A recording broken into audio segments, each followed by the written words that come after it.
What's up guys, Earl here with Widgets, and Apple introduced iOS 14. Even though public beta will be available next month, we got an early access to Apple's latest software for their iPhones. So without any further ado, let's check it out.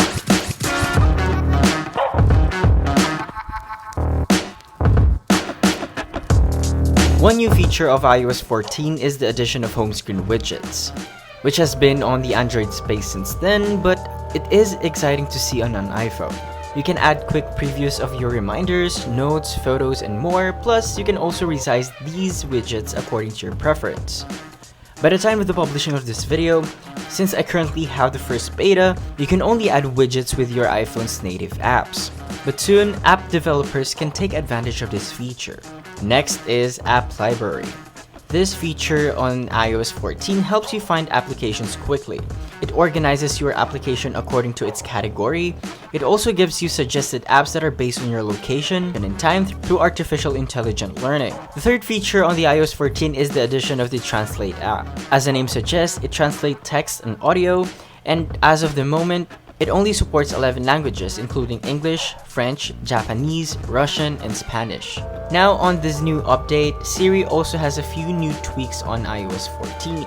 Instead of having that intrusive full-screen Siri display, you now have the Siri animation below your screen, and the results will appear on top, keeping your contents mostly visible.